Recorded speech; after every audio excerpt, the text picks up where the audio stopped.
तो समझिए कि सहारनपुर से ये गिरफ्तारी पहले हुई थी और डॉक्टर की निशानदेही पर कामयाबी फरीदाबाद में मिली है।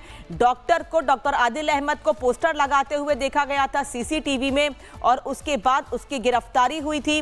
और उसके बाद जब पूछताछ हुई तो 4 से 5 दिन के बाद यह खुलासा होता है कि फरीदाबाद में इतनी बड़ी संख्या में विस्फोटक छिपाकर, इतनी बड़ी मात्रा में विस्फोटक छिपाकर रखा गया है। बड़ी आतंकी साजिश को नाकाम किया गया है। डॉक्टर के ठिकाने से विस्फोटक बरामद किया गया है। डॉक्टर जो कि अनंतनाग का रहने वाला बताया जा रहा है। पुलवामा जैसे हमले की बड़ी साजिश की आशंका जताई जा रही है कि इतनी बड़ी संख्या में आरडीएक्स, इसका मतलब है कि देश के किसी भी हिस्से में बड़ी आतंकी साजिश थी। तो क्या दिल्ली को टारगेट किया जाना था या किसी और जगहों को, इसको लेकर जानकारी हासिल की जा रही है। गिरफ्तार डॉक्टर से इनपुट मिले हैं जिसके बाद यह बरामदगी की गई है और यह बड़ी कामयाबी हाथ लगी है। कश्मीर से गिरफ्तार हुआ डॉक्टर आदिल और उसके बाद उससे ये पूछताछ की गई और फिर जानकारी मिली है। एक और बड़ी जानकारी मिल रही है, एनसीआर में जैश का मॉड्यूल होने की आशंका मिली है सूत्रों से। उत्तर प्रदेश, हरियाणा में भी जैश का मॉड्यूल सक्रिय है, सूत्रों से यह पता चल रहा है। एनसीआर में जैश का मॉड्यूल सक्रिय है, उत्तर प्रदेश, हरियाणा में भी जैश का मॉड्यूल सक्रिय है और इसीलिए जब फरीदाबाद में विस्फोटक होने की जानकारी मिली तो वहां पर उस घर पर जाकर छापेमारी की कार्रवाई की गई, जिसके बाद यह कामयाबी मिली और इतनी बड़ी मात्रा में विस्फोटक बरामद किया गया है। उत्तर प्रदेश, हरियाणा में जैश का मॉड्यूल सक्रिय है और अब जिन लोगों को अरेस्ट किया गया है उनसे पूछताछ की जा रही है और उस पूछताछ के आधार पर ही ये कामयाबी मिली है। और अब ये पता चल रहा है सूत्रों से भी कि उत्तर प्रदेश, हरियाणा में भी जैश का मॉड्यूल सक्रिय है और वहां पर भी अब छापेमारी की कार्रवाई की जा रही है।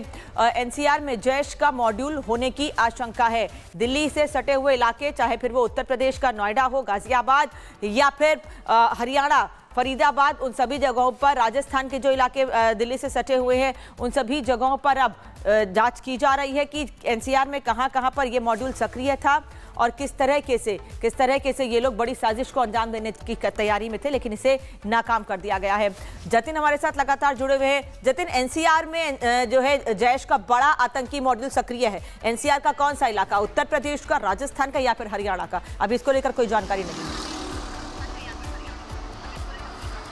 बिल्कुल, देखिए, जैश का मॉड्यूल इसलिए भी इसको लेकर आशंका जताई जा रही है क्योंकि जो आदिल था उसने जैश आतंकियों के ही पोस्टर्स अनंतनाग में चस्पा किए थे, जिसके बाद आदिल रडार पर आता है और तमाम इन्वेस्टिगेशन इस पूरे मामले में शुरू हो जाती है। लेकिन अगर हम बात दिल्ली एनसीआर की करते हैं तो वेस्टर्न यूपी में खास तौर पर पिछले कुछ दिनों में जिस तरीके से, चाहे वो शामली का इलाका हो या उसके अलावा दूसरे इलाके हो, यहाँ पर भी जैश के आतंकियों के होने की मूवमेंट लगातार ट्रैक करती आई है। गुजरात एटीएस ने कल जिन 3 आतंकियों को गिरफ्तार किया उसमें से 2 जो वेस्टर्न यूपी के ही थे। तो कहीं ना कहीं जिस तरीके से सहारनपुर से इसका लिंक सामने आया और फरीदाबाद में एक पूरा सेटअप डाला गया, एक कमरा किराए पर लिया गया, 14 बैग वहां से बरामद किए गए और उन बैग के वेट की बात करें तो एक बैग का जो वजन है वो तकरीबन 30 किलो है और यही कारण है कि 300 किलो से भी ज्यादा के आरडीएक्स होने की संभावना इस पूरे मामले में जताई जा रही है। लेकिन केमिकल्स बरामद किए गए, सवाल वही 2 बड़े खड़े होते हैं। एक, इनका मकसद क्या था? दिल्ली से बेहद सटे फरीदाबाद में इस आरडीएक्स को लेकर एक और अपडेट है, उसके बाद आपके पास वापस लौट रहे हैं। सुबह 11 बजे फरीदाबाद पुलिस प्रेस मामले में जानकारी देने के लिए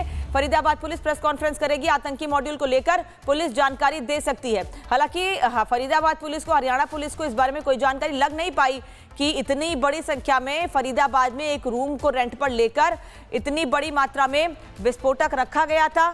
लेकिन अब इस मामले में 11 बजे प्रेस कॉन्फ्रेंस की जाएगी और प्रेस कॉन्फ्रेंस करके इस बारे में जानकारी दी जाएगी। ऐसा माना जा रहा है कि पुलिस ये बताएगी कि कैसे ये कामयाबी मिली है और कैसे आने वाले समय में आगे और भी बड़े कदम उठाए जाने की तैयारी है। अब आपको बताते हैं कि आतंकी, यानी जिस डॉक्टर को गिरफ्तार किया गया, उसका नाम क्या है? उसका नाम है आदिल अहमद।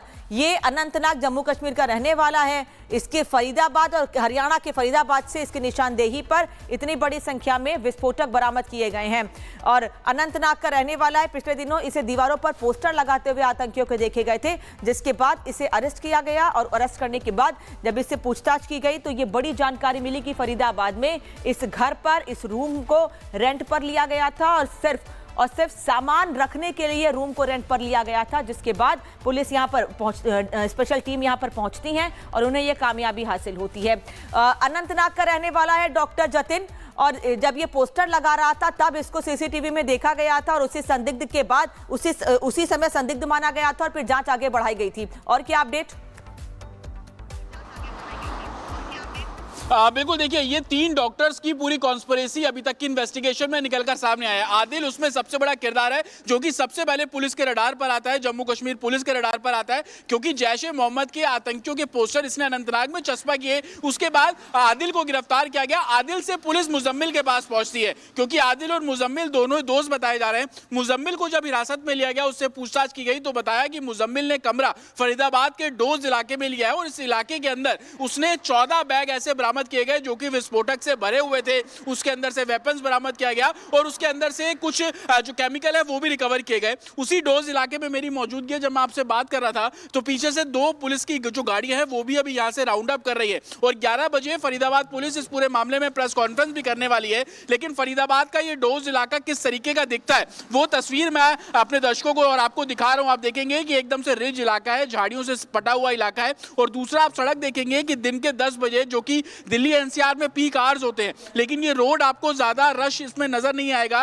इक्का दुक्का गाड़ियां आपको मूव करती हुई नजर आएंगी और यही पूरी प्लानिंग का हिस्सा भी था जो कि अभी तक की इन्वेस्टिगेशन में निकलकर सामने आया। ऐसे इलाके का चयन किया गया जो कि बेहद सुनसान है, ऐसे इलाके का चयन किया गया जहां पे लोगों की मूवमेंट बहुत कम है और यही कारण है कि पिछले 3 महीने से मुजम्मिल ने इसी फरीदाबाद के डोज इलाके में कमरा किराए पर लिया हुआ था। बाकायदा ये बोलकर किराए पर लिया कि वो खुद नहीं रहेगा लेकिन उसका सामान यहां पर रहेगा। लेकिन वो सामान क्या था? जब पुलिस पहुंची, श्रीनगर पुलिस पहुंची, तो उन्होंने देखा है कि उस सामान के अंदर आरडीएक्स है, विस्फोटक सामग्री है।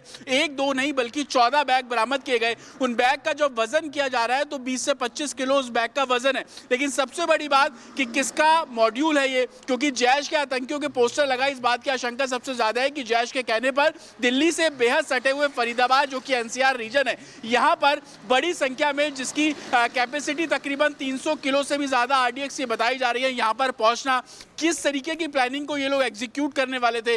ना सिर्फ आरडीएक्स था बल्कि कुछ केमिकल्स भी इनके पास से रिकवर किए गए। केमिकल के अलावा कुछ वेपन उस बैग के अंदर से रिकवर किए गए और अनंतनाग के जब लॉकर को खंगाला गया तो वहां से भी AK-47 बरामद की गई। ये भी जानकारी मिल रही है कि तकरीबन 70 से ज्यादा जिंदा कारतूस उनके पास से बरामद किए गए। तो किस तरीके की प्लानिंग थी और आपको, जैसे कि मैं आपको दिखा भी रहा हूं, आप देखिए कि इस पूरे इलाके में जो फरीदाबाद पुलिस की जो मूवमेंट है, हरियाणा पुलिस की मूवमेंट है, अब इस तरीके से गाड़ियों के जरिए पेट्रोलिंग करते हुए आपको फरीदाबाद के डोज इलाके में नजर आ जाएगी।